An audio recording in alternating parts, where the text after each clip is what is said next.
Mega shoutout po mga kalingap. Marami pong salamat kay Kuya Bal Santos Matubang, kay Kuya Rab, kay Ate Edna. I-support po natin sila at i-subscribe, i-like and share. At gayon din po, Zio Roland, Tisnel Channel, Del Cabarli, and Jean Stordiban. Marami pong salamat. Tara po, panoorin po natin.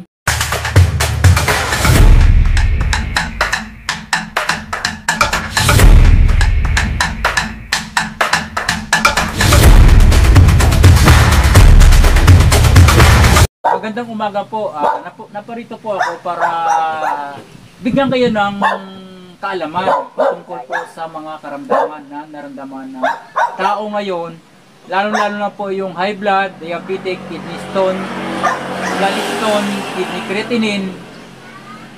Pamilyar ba kayo sa kidney creatinine? Yung kidney creatinine, para pag ang ano yan, kasunod yan, dialysis. Ayun. Yung sinasabing marumi daw ang dugo. Yung pag-uusapan natin yan dito.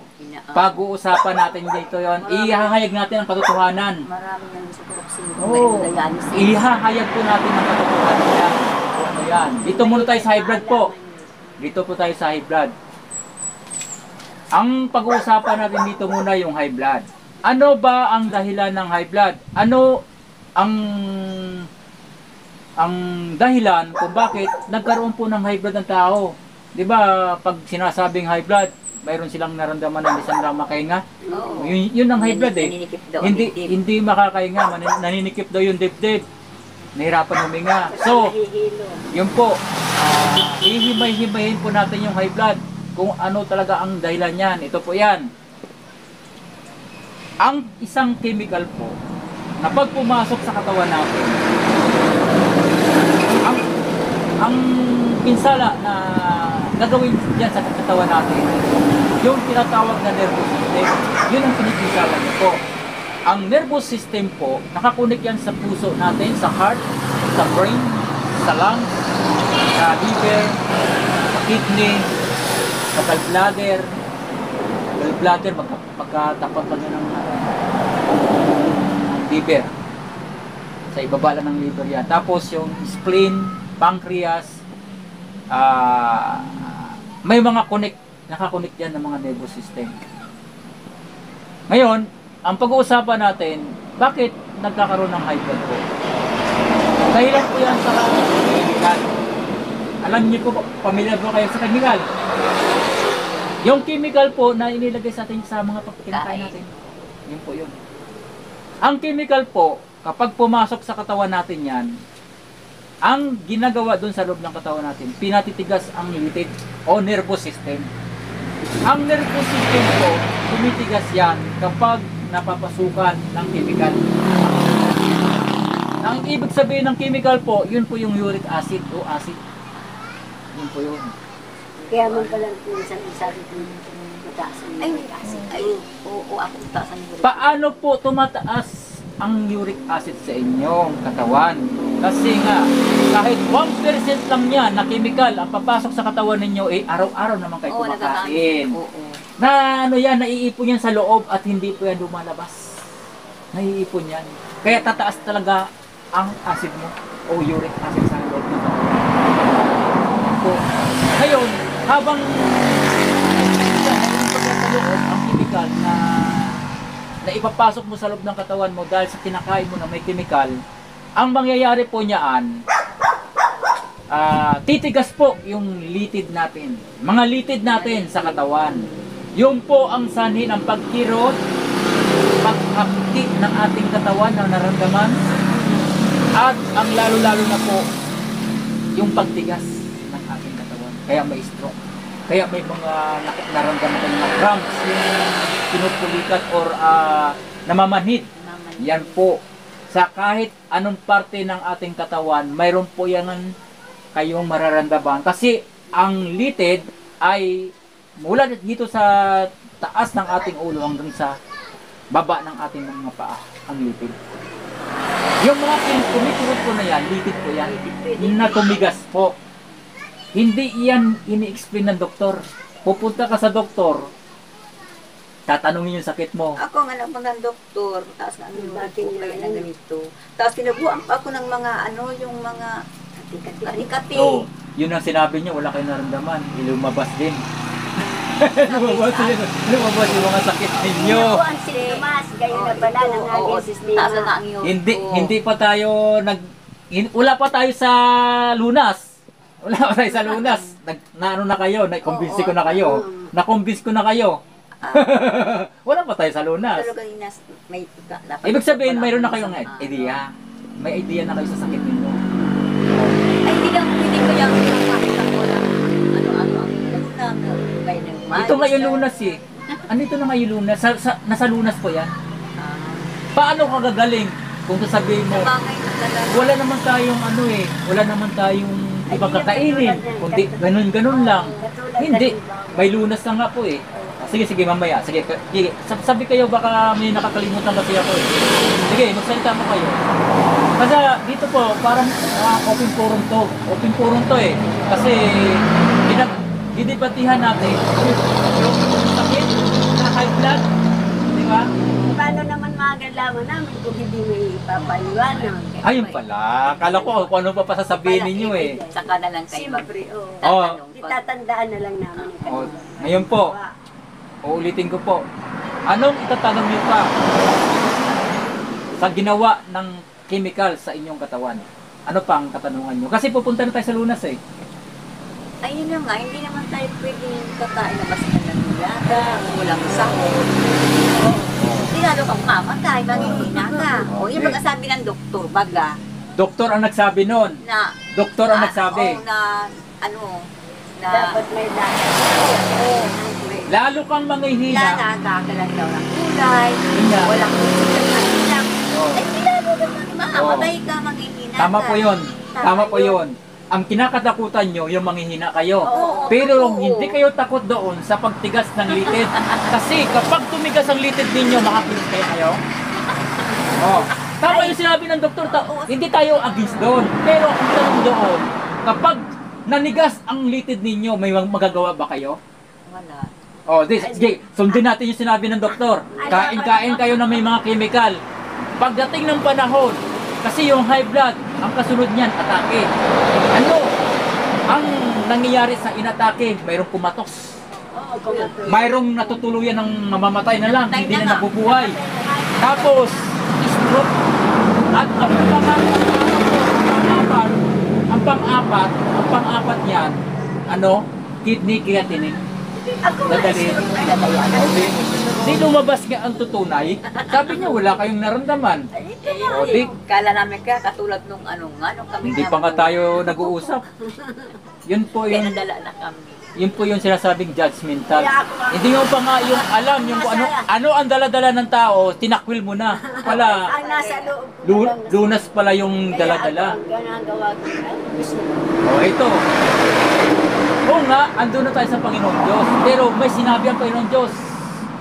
Sa kanyang awa, sa tao ang gawa.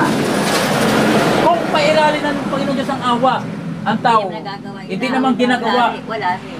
Anong ginagawa niya? Dagdag na dagdag para yung sakit niya lumala. Kasi nga, hindi nila alam yung lunas eh. Ito na nga po eh. Kinasangkapan ako ng Panginoon Diyos na dalhin sa inyo ito. Wala naman kasi magsasalita eh. Wala magsasalita niyan. Wala pa kayo narinig na ganyang paliwanag. Ito na po, sa lunas na tayo para mas lalo maliwanag. Ang lunas po niyaan, katas ng malunggay. Ay, sabi nga. Magkatas kayo ng malunggay sa umaga. Kayo ang pipitas sa puno. Kailangan, dahon po. Kailangan po, kayo ang magpitas. Kayo ang gagawa para sigurado kayo na hindi kayo mapiki. Paano kayo mapipiki? Kayong gumawa, kayong inom yan eh. Paano kayo mapipiki? Ilalagay ko yun. Ganito po yan. Magkatas kayo ng malunggay, kayo na mag-estimate ng kalating baso. Sa umaga po yon. Pwede sa akin. Eh, sa Ay, inyo kaya ko ba? high blood lang. Hindi man ako high blood. Hindi. Yung katas ng malunggay sa lahat lang, pero pinag-uusapan pa lang natin ang high blood. High blood. Sa high blood pa lang tayo nag-usap, Oo, marami kaya- nang lumabas na agad. Kaya nagkala ko siya lang at kaya ako nagtanong. Bakit? ng Yung, high blood. yung sakit niya hindi ba related sa nervous system na tumigas? Tumigas yan eh. Tumigas na nga. Kasi yung high blood po kasi, pag tigas yan, di ba? Nahirapan huminga, may tumigas na litid dyan.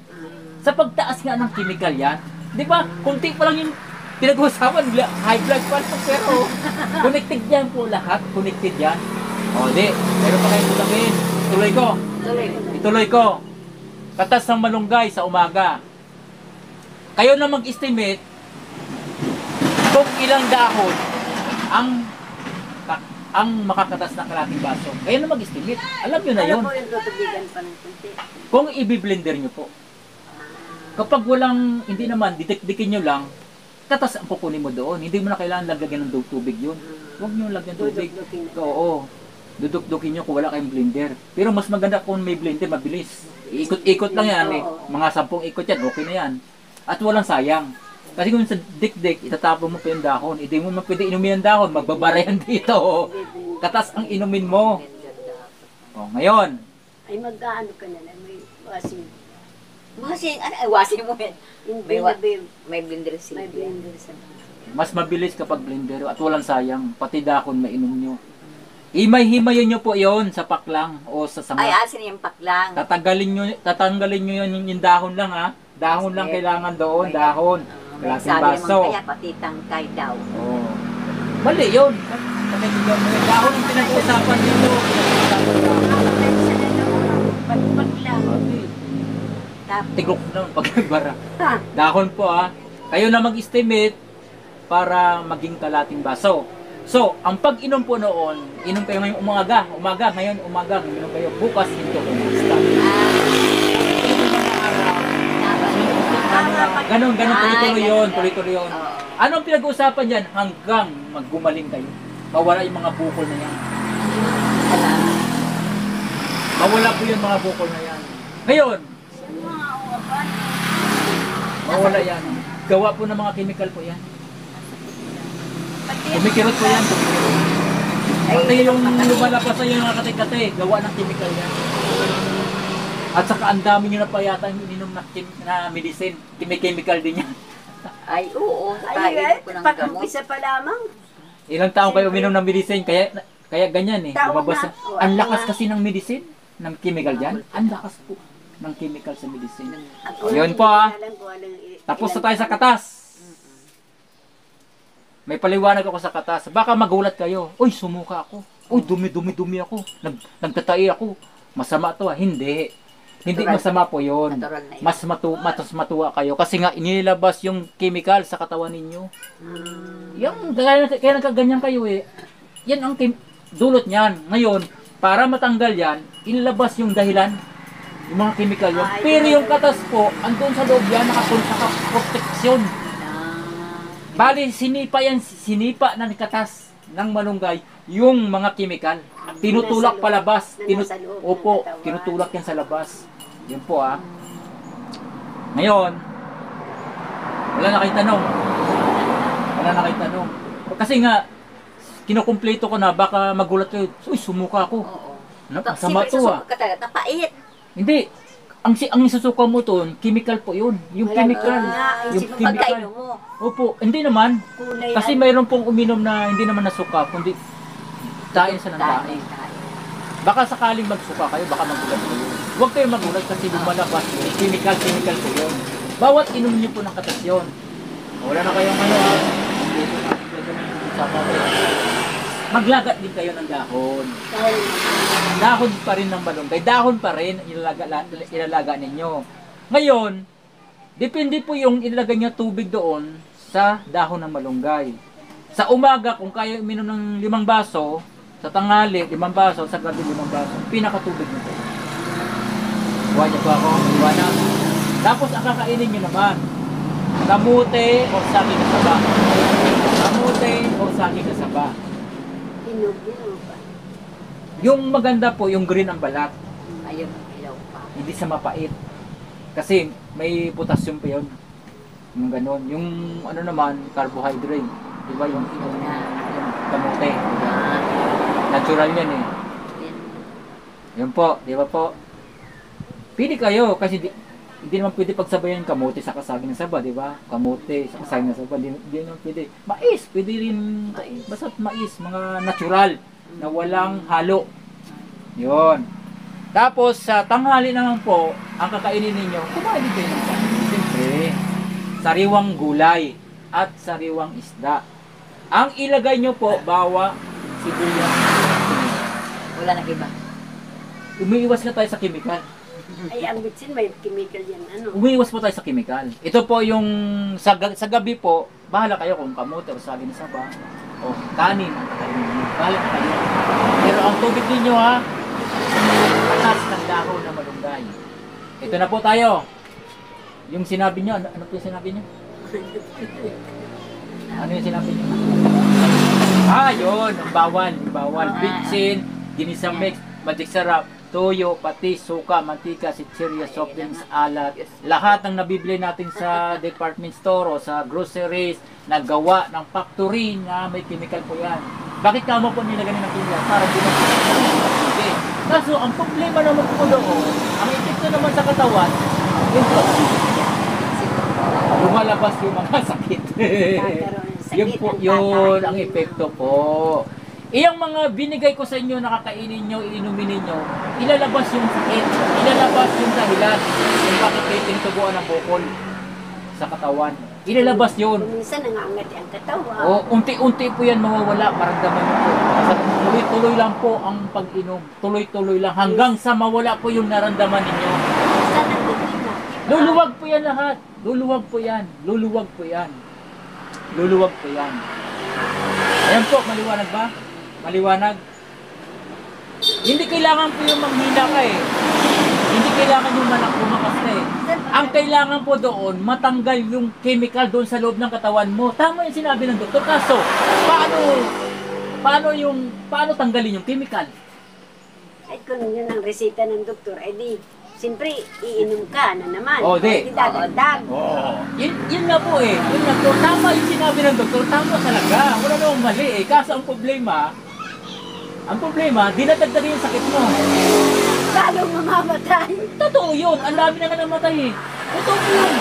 Walang mali. Isang sinabi ng doktor, walang mali. Kaso ang problema doon, lumalala ang sakit.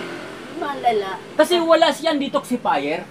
Walang detoxifier sa ginagamit. Puro dinadagdagan niya yung sakit ng tao. Kasi chemical yung pinapainom niya eh. Hindi natural. Hindi natural. Kaya ang pinag-uusapan dyan, hindi yung panghihina, hindi rin lumalakas. Kasi ang tao naman, totally naman lumakas eh. Kahit noong palang panahon, wala pa namang chemical. Malalakas ang mga... Wala na ng doktor noon eh. Ha?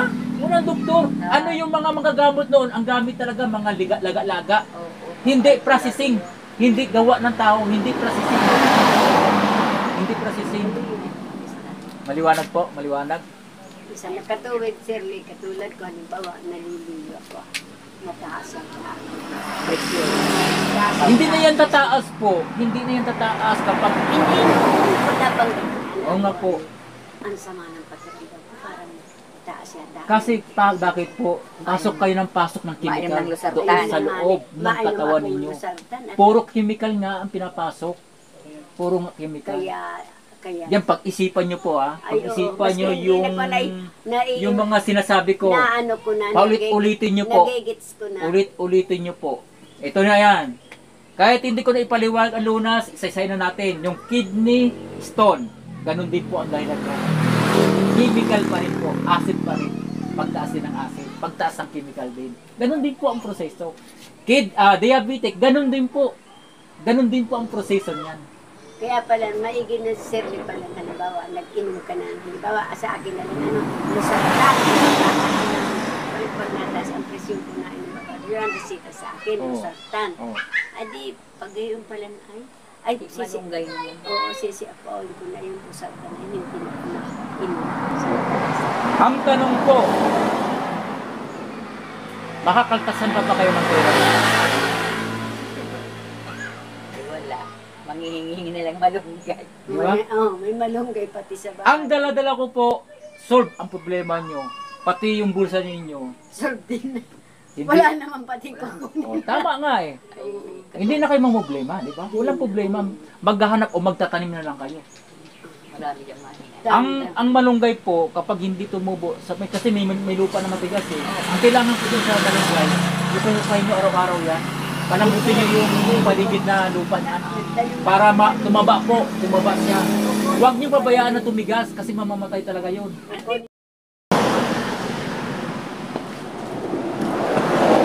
Ayan po, yung sa stroke po, kailangan po dyan, i-ano nyo po, Dali nga. itali nyo po. Maglagay kayo ng buto, yung ano yun, Muton. muton sa taas. Tapos hilahilain nyo po yan, hilahilain nyo po yan. Kung walang lakas, di talian nyo muna. Talian nyo to, yan, talian nyo yan, talian nyo. Huwag yung itali nyo yung hit kasi makasugat, yung hindi makakasugat. O tela dyan, tela. Tinaanang ko lang po. Tela. Ano? Tela. Kailangan nyo yung hilain nyo po talaga yan. Sinasapinan ko na lang. Kayo na mag-adjust paunti-unti. Hindi niyo naman kasi yan nabibigla eh, paunti-unti po. Hanggang sa maiunat nyo yan. Hindi yan po yung unat, kundi ang unat talaga may humihila. Yan ang unat. Hindi kailangan may tali talaga. Oo, para Doon sa unahan, uunatin talaga yan. Unti-unti, titiisin nyo talaga. Kasi titiisin nyo talaga ang sakit para maunat yan. Masakit talaga yan. Pero Nagkulo na po yung litid, ano? ha? Yung litid siguro. Tumigas po. Kaya nga sabi nga, nagkulo na lang sa Tumigas. yung imbis na una ay nagkilo na. Nagkilo. Nagkilo. Oo, kaya ang Dito po sa Bicol po, ang tawag ng tumigas, kilo. Kilo po. Nagkilo na. Ang nagkulo. Kumbaga sa damit ay nagliit. Nagliit. Ayan po, mga kalingap. Yun ang, kaya ako, kaya nang yan. O di ka na, may katulad niyan lubid. Ibinibitin ko yan. Tapos ito, Ayan po mga kalingap, natapos na po natin yung pagbigay po ng lunas at ibinahagi na rin po natin kung saan nagsimula yung mga karamdaman po na high blood, diabetic, kidney stone, gallstone, tumor, kidney creatinine, cancer, mayuma, yung tinutubuan ng katikatay sa balat po, o stroke po, yan po yung dahilan, yung chemical po. Yung chemical na iniligay po sa pagkain na nakakain po natin. Yan po. Pala po yung dalawa. Doon po yung nangyayari. Ayan po, maliwanag na po sa inyo. Sana po mayroon kayong natutunan na aral, na kaalaman, para mai-apply nyo po yan sa katawan ninyo. Kung mayroon po kayong mga naramdaman dyan. Sa loob lang. Ayan po, marami pong salamat kay Kuya Bal Santos Matubang, kay Kuya Rab, kay Ate Edna. I-support po natin sila, i-subscribe, i-like, i-share, and comment. Supportahan po natin sila. Marami pong salamat. Patuloy nyo pong panoorin yung mga upload ko na mga video po. Kasi meron kayong mga matutunan na aral dyan. Kasi ito po ay kaalaman patungkol po sa mga naramdaman natin sa ating katawan na hindi po gumagaling at hindi po naalis. Ayan po, marami pong salamat. Bye-bye po.